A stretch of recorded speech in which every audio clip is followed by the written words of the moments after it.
Good morning friends. Welcome to Parnika Tutorials YouTube channel. In the last video, I have discussed how to generate a string from the given grammar using leftmost derivation, rightmost derivation using the parse tree.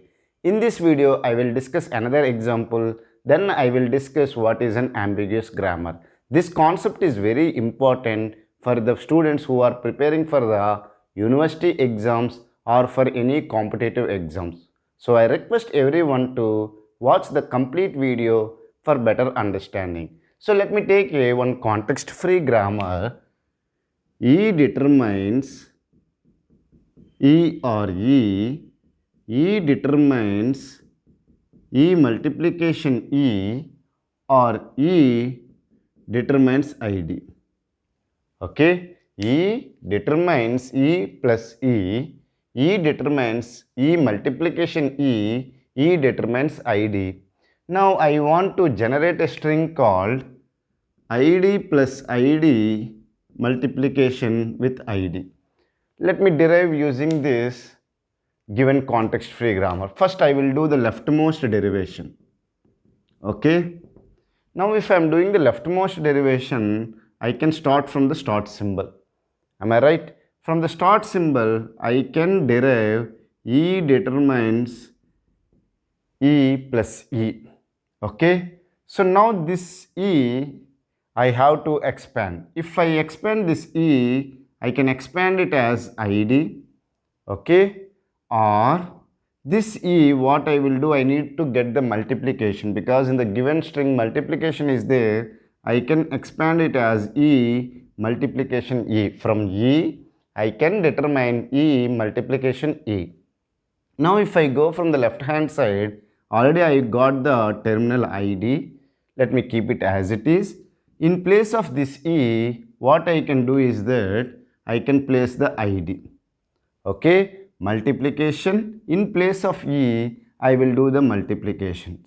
So now does we derived this given string or not? From the given context free grammar, I have derived the given string using the leftmost derivation. Now we will see, is it any possibility there for the another leftmost derivation for the same grammar to generate the same string? Let me check it. I can start from the start symbol E. E can determine E multiplication E, because E can able to generate E plus E, or E can determine E multiplication E. So I am generating the from E multiplication E. So I need to start from the left hand side. What I will do is that from this E I will generate E plus E. Okay. So E can be E plus or E, and multiplication E is there. From this E I will generate the ID plus E multiplication E, then ID. From this E again I will generate the ID multiplication E. So I got the finally ID plus ID into ID. Is it clear? Whatever the given string, I could able to generate using the given grammar, using the leftmost derivation. Now how many leftmost derivations we got? Two leftmost derivations we got from the given grammar to generate the given string. Any other leftmost derivation is possible? You can check it. Only these two leftmost derivations are possible. Now let me discuss the rightmost derivation. Okay, let me do the rightmost derivation. Okay, I will start from the start symbol E. E can determine E plus E. Am I right? Now as it is a rightmost derivation, I have to derive from the right hand side. Okay, now as I need the multiplication, I can write the E plus E. This E I can write it as E multiplication E, because from E I can obtain a production called E multiplication E. So again I will start from the right hand side. This E I will write it as ID. Okay, and then again this E, because I got the terminal here, the next non-terminal is E, I will make it as ID. E can determine ID, so I will write here as ID. Okay, and then ID, I will write this as E, means E as ID, ID plus ID into ID.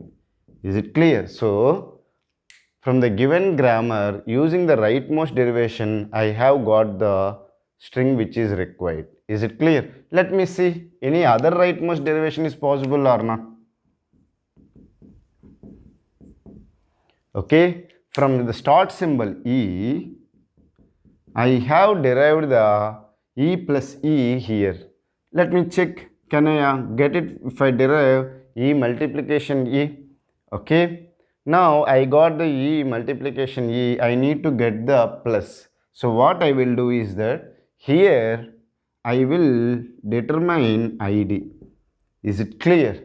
Then this E I will determine E plus E, then ID. Are you able to understand it or not? Is it clear? Now, this one what I will do, because I need to go from the right hand side, this E I will generate the ID, then ID is there, then this E I will get the ID. So, I got the ID plus ID into ID. This is the given string from the required grammar. Are you able to understand? From the given grammar, we have generated the string which is required using the rightmost derivation. How many rightmost derivations we got? We got the 2 rightmost derivations.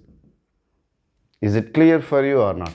Now we already discussed that we can derive a string from the grammar using the leftmost derivation, rightmost derivation, and using the parse tree. Let me discuss the parse tree.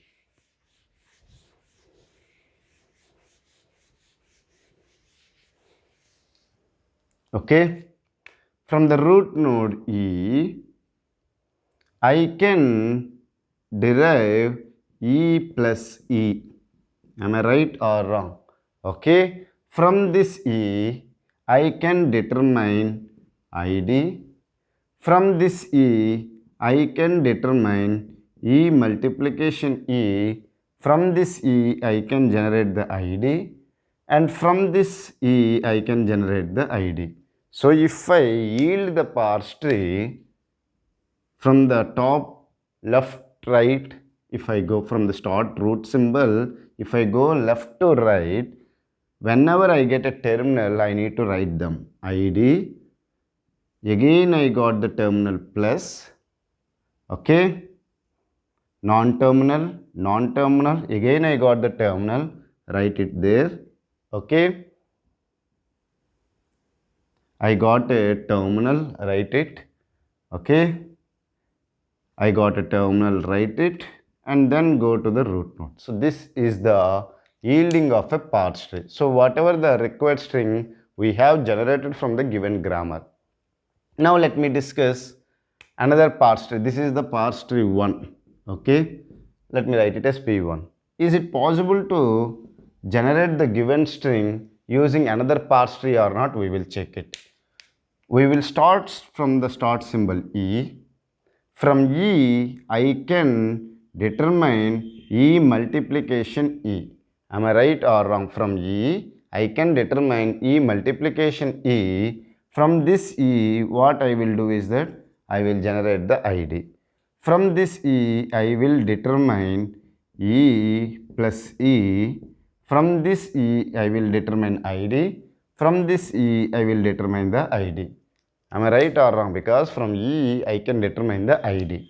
So, if I yield the parse tree, I will get the ID. Let me write here ID plus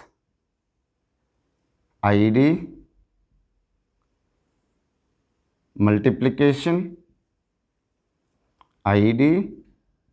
I am going to the root node. So, this is the yielding of the parse tree, and I got the same string which is required from the given grammar. Now, how many parse trees we got? We got the 2 parse trees. Now, what I can say about this grammar? Grammar can be classified into 2 types. Okay, one is ambiguous grammar and another one is unambiguous grammar. We can classify into so many types, left recursive grammar, right recursive grammar, all these things. But here I want to discuss about the ambiguous grammar. So a grammar can be classified into ambiguous and unambiguous grammar. When I can say the given grammar G, which is a context-free grammar, when I can say that it is a ambiguous grammar.